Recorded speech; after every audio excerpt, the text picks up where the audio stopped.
Hi friends, welcome to Muddumari channel. ನಾನು ಸುಮಾರುಣ್. ಮಹಾಭಾರತಕ್ಕೆ ಸ್ವಾಗತ. ಪಾಂಡವರು ಧೃತರಾಷ್ಟ್ರ ಗಾಂಧಾರಿಯರನ್ನು ನೋಡಲು ಬರುವುದು ಹಾಗೂ ಧೃತರಾಷ್ಟ್ರನ ಬಾಹುಬಂಧನದಿಂದ ಭೀಮನು ಪಾರಾಗುವುದು.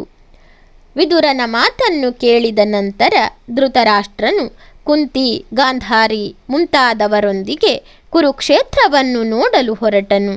ಧೃತರಾಷ್ಟ್ರ ಗಾಂಧಾರಿಯರು ತಮ್ಮನ್ನು ನೋಡಲು ಬರುತ್ತಿದ್ದಾರೆಂದು ತಿಳಿದಾಗ ಯುಧಿಷ್ಠಿರನು ಎಲ್ಲ ತಮ್ಮಂದಿರೊಂದಿಗೆ ದ್ರೌಪದಿ ಕೃಷ್ಣನ ಸಹಿತವಾಗಿ ತಾನೇ ಬಂದನು.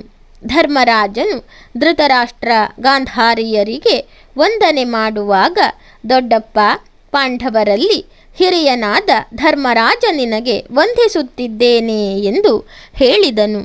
ಧೃತರಾಷ್ಟ್ರನು ಧರ್ಮರಾಜನನ್ನು ಪ್ರೀತಿಯೇನೂ ಇಲ್ಲದೆ ಆಲಂಘಿಸಿಕೊಂಡು ಭೀಮನೆಲ್ಲಿ ಎಂದು ಕೇಳಿದನು. ಆಗ ಅವನ ಕೋಪಾಗ್ನಿಯು ದುಃಖವಾಯು ಬೀಸಿ ಧಗಧಗಿಸುತ್ತಾ ಭೀಮನನ್ನು ಸುಟ್ಟು ಉರಿಸಿಬಿಡುವಂತೆ ತೋರುತ್ತಿತ್ತು. ಅವನ ದುರುದ್ದೇಶವನ್ನು ತಿಳಿದು ಮೊದಲೇ ತಕ್ಕ ಸಿದ್ಧತೆ ಮಾಡಿಕೊಂಡಿದ್ದ ಶ್ರೀಕೃಷ್ಣನು ಭೀಮನನ್ನು ಹಿಂದಕ್ಕೆ ಕರೆದುಕೊಂಡು ಧೃತರಾಷ್ಟ್ರನ ಮುಂದೆ ಒಂದು ಕಬ್ಬಿಣದ ವಿಗ್ರಹವನ್ನು ತಳ್ಳಿದನು. ಅದನ್ನೇ ಭೀಮಸೇನನೆಂದು ಭಾವಿಸಿಕೊಂಡು ಧೃತರಾಷ್ಟ್ರನು ತನ್ನ ಎರಡು ಬಲವಾದ ತೋಳುಗಳಲ್ಲಿಯೂ ಅದನ್ನು ಹಿಡಿದು ತಬ್ಬಿಕೊಂಡನು. ವಿಗ್ರಹವು ನಜ್ಜುಗುಜ್ಜಾಗಿ ಹೋಯಿತು. ಜೊತೆಯಲ್ಲಿಯೇ ಧೃತರಾಷ್ಟ್ರನು ರಕ್ತವನ್ನು ಕಕ್ಕುತ್ತಾ ನೆಲದ ಮೇಲೆ ಬಿದ್ದನು. ಸಂಜಯನು ಅವನನ್ನು ಹಿಡಿದುಕೊಂಡನು. ಧೃತರಾಷ್ಟ್ರನು ಭೀಮನನ್ನು ಸತ್ತನೆಂದು ಭಾವಿಸಿ ದುಃಖದಿಂದ ಅಯ್ಯೋ ಭೀಮ ಭೀಮ ಎಂದು ಕೂಗಿಕೊಂಡನು. ಆಗ ಅವನ ಕ್ರೋಧವು ಇಳಿದಿತ್ತು. ಅದನ್ನು ತಿಳಿದ ಶ್ರೀಕೃಷ್ಣನು, ನೀನು ಕೊಂದದ್ದು ಭೀಮಸೇನನನ್ನಲ್ಲ ಮಹಾರಾಜ, ಅವನ ಕಬ್ಬಿಣದ ಪ್ರತಿಮೆಯನ್ನು. ನಿನ್ನ ಸಿಟ್ಟನ್ನು ನೋಡಿ ನಾನು ಅವನನ್ನು ಹಿಂದಕ್ಕೆ ಕರೆದುಕೊಂಡನು.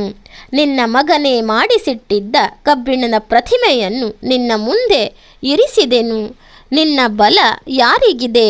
ನಿನ್ನ ತೋಳಿನ ಹಿಡಿತಕ್ಕೆ ಸಿಕ್ಕಿದರೆ ಯಮನ ಪಾಶಕ್ಕೆ ಸಿಕ್ಕಿದಂತೆಯೇ. ಮಕ್ಕಳನ್ನು ಕಳೆದುಕೊಂಡ ಹೊಟ್ಟೆಯ ಸಂಕಟದಲ್ಲಿ ಧರ್ಮದ ಮೇಲೆ ಗಮನವಿಲ್ಲದೆ ನೀನು ಭೀಮಸೇನನನ್ನು ಕೊಲ್ಲಬೇಕೆಂದಿದ್ದೆ. ಅದು ಸರಿಯಲ್ಲ ಮಹಾರಾಜ. ನೀನು ಏನು ಮಾಡಿದರೂ ನಿನ್ನ ಮಕ್ಕಳು ಜೀವಸಹಿತವಾಗಿ ಎದ್ದು ಬರುವುದಿಲ್ಲ.